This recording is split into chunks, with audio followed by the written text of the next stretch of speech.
la idea de fixing the future o arreglar el futuro, pues primero me sugiere que hay algo que arreglar y creo que estamos todos de acuerdo en eso, que estamos en una crisis a muchos niveles. Y la pandemia creo que nos ha dado el tiempo para reflexionar, para mirarlo desde cierta distancia, pero era una crisis que venía de mucho tiempo atrás.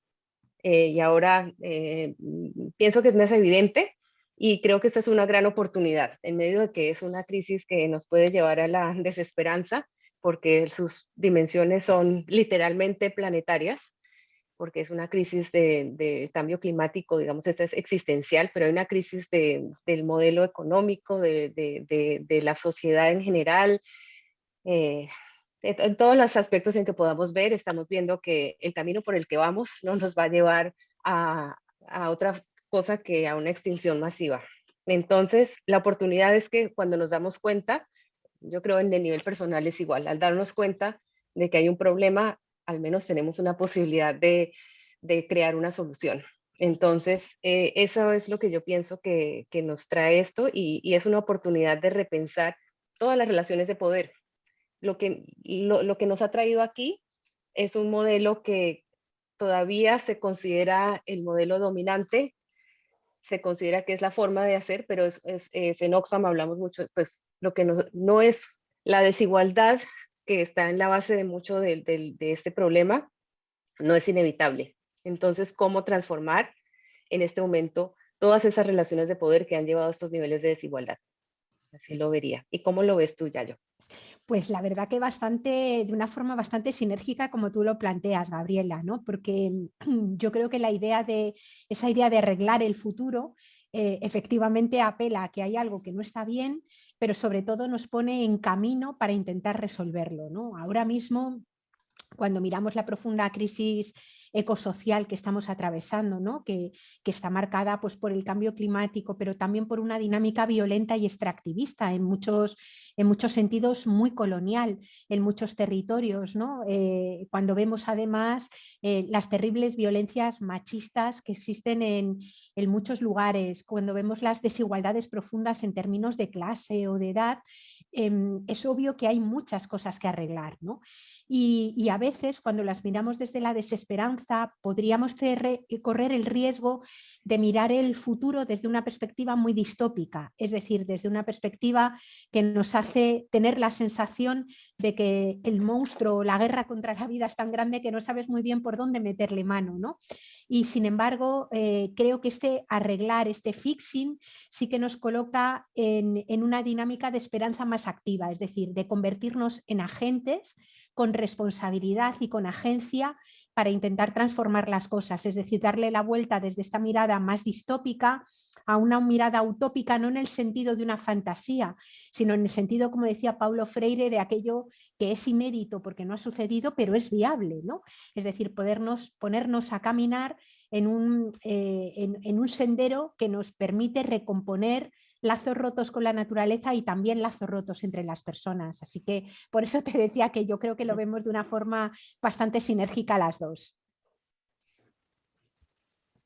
Yo no sé, bueno, a mí me gustaría saber un poco cómo ves tú todo lo que ha pasado en la COP, cómo lees el hecho de que después de un montón de días de evento, bueno, pues los resultados hayan sido escasos, que la mirada desde la perspectiva feminista haya sido muy limitada también en el tiempo, es decir, ¿qué acuerdos podemos esperar con esas miradas que no ponen esa perspectiva de género en un lugar central, ¿no? Sí, yo estuve ahí sobre todo en los últimos días y observaba, digamos que es tratar de solucionar un problema y una crisis, como decimos, de las dimensiones que tenemos, con unas herramientas que pertenecen justamente a ese orden que necesitamos dejar atrás y liderado por personas que están intrínsecamente ligadas a esos poderes que han mantenido el estado de las cosas y ese extractivismo y la desigualdad y se han beneficiado de eso y en realidad todos nos hemos beneficiado de una forma o de otra, pero tal vez los poderes representados ahí, los que dominan y es muy flagrante ver la cantidad de hombres y mayores y de pronto en los momentos en que se apelaba a las emociones hablaban de sus nietos y nietas. Pero también yo vi, por ejemplo, la primer ministro de Barbados, una de las islas que está, digamos, en las fronteras, que les va a llegar en los problemas ya están en la situación de adaptarse al problema, con un liderazgo impactante, muy fuerte en su discurso al inicio de la COP. También las representantes de varios países, eran varias de las islas, estaban representadas por ministras del medio ambiente como las Maldivas, muy elocuentes y también con esa mirada distinta. En México también al final, cuando estaba en el último momento de la negociación, cuando se habló del cambio de lenguaje frente al tema del carbono, México habló de por qué no cambiamos el de incluir derechos humanos, que no estaba. Entonces, esa voz de las mujeres está ahí, muy poderosa, y mujeres muy jóvenes también, poderosa en el sentido de la visión de cambio, pero todavía no dominante en las negociaciones. Y también es muy poderosa en las calles y en el activismo. Obviamente Greta sola ha movilizado el planeta entero, pero no es solo Greta. Entonces, son muchas las jóvenes que han estado. Está Vanessa de Uganda, o también Hindu, es una líder indígena impresionante que finalmente logré conocer allá. Entonces, hay todo ese potencial creativo, pero no con el espacio. Que haya un solo día de género no tiene ninguna relación con lo intrínsecamente ligado que está el tema de repensar las relaciones de género y resolver los temas de justicia climática. Entonces todavía falta entender ese cambio de sistema y, como decía, porque estamos todavía en las formas muy limitantes de un sistema actual. Entonces, algo se avanzó, pues, si uno quiere tener también la mirada de que en medio de tantas dificultades algo se avanza, pero es absolutamente insuficiente. Y ahí la única manera es buscar esos nuevos liderazgos que tengan y amplificarlos y verlos y reconocerlos, porque están, y creo que pueden ser realmente transformadores.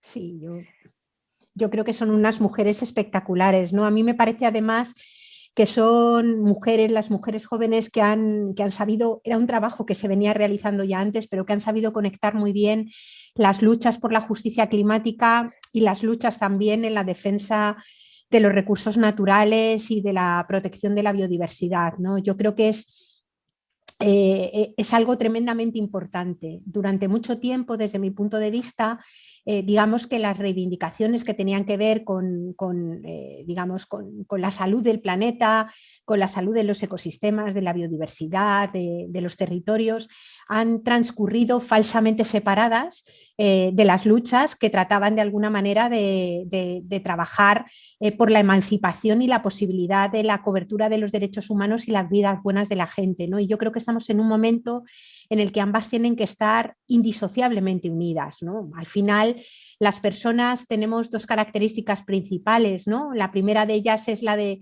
ser seres pertenecientes a la trama de la vida, no somos nada diferente, no somos un animal especial, pero un animal inserto en la trama de la vida, ¿no? Y por otro lado, seres insertos en sociedades a partir de las cuales, digamos, pues tenemos la posibilidad de satisfacer las necesidades básicas para vivir vidas dignas, ¿no?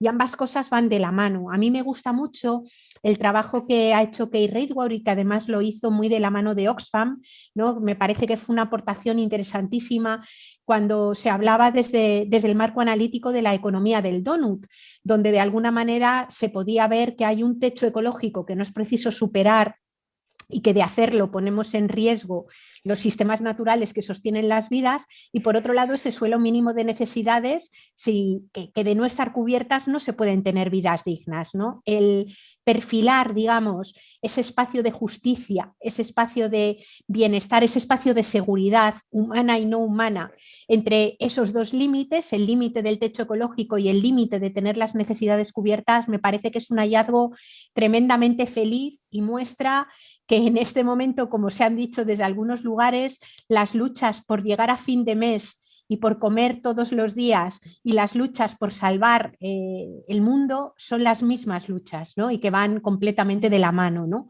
Justicia y sostenibilidad ecológica no pueden de ningún modo ir separadas.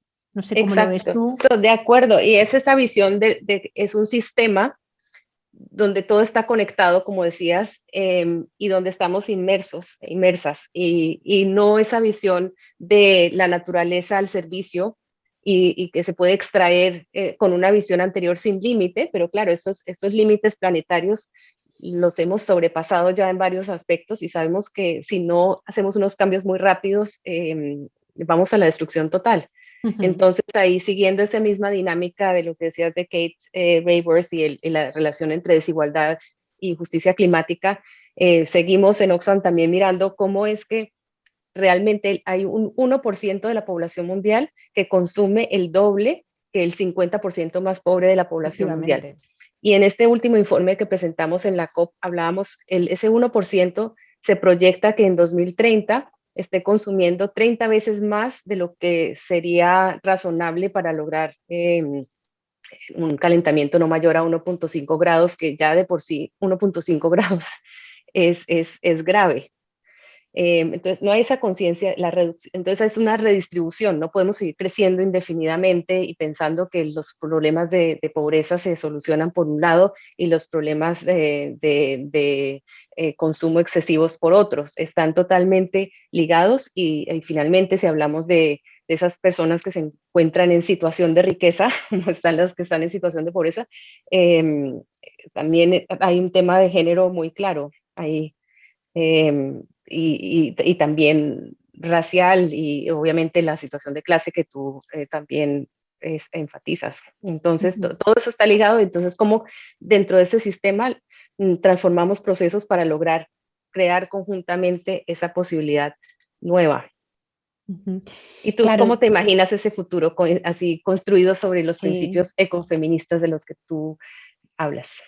Bueno, pues yo me imagino, o sea, me imagino un mundo que sea primero consciente de la inevitable reducción de la esfera material de la economía. Para mí esto es fundamental. Es decir, lo que nos dice la comunidad científica es que en términos de climáticos hemos sobrepasado, digamos, lo que los sumideros obviamente de carbono del planeta podían tolerar y ya estamos en situación de calentamiento global, pero también estamos en una situación de translimitación, por ejemplo, desde el punto de vista mineral. Es decir, que necesitamos transitar a un modelo basado en energías renovables, pero las energías renovables requieren otros minerales como el cobre, el litio, el platino, el neodimio, el disprosio, ¿no?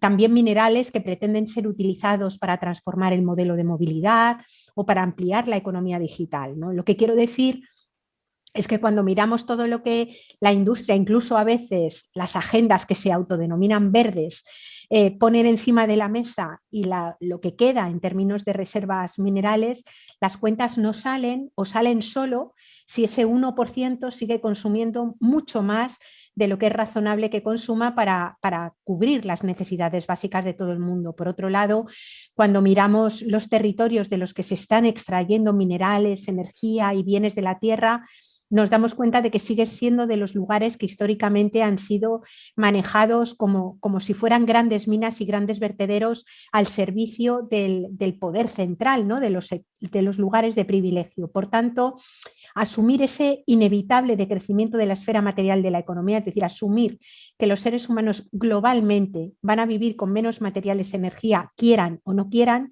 creo que es el punto de partida para poder repensar el mundo, ¿no? A partir de ahí, tres principios que solemos trabajar desde las miradas ecofeministas. El primero de ellos es el principio de suficiencia. Esto quiere decir que es preciso individual y colectivamente aprender a vivir con lo suficiente. Y esto supone que hay personas que necesitan más porque no tienen cubiertas las necesidades básicas que permiten la vida digna, mientras que hay otras muchas que forzosamente tendremos que aprender a vivir con mucho menos. Cuando hablo de menos, hablo de lo material, ¿no? Ese 1% que, como muy bien decías, consume el doble que el 50% más pobre, tiene que reducir ese consumo material porque si no, no hay forma de que el 50% más pobre sea capaz de cubrir suficientemente sus necesidades, ¿no?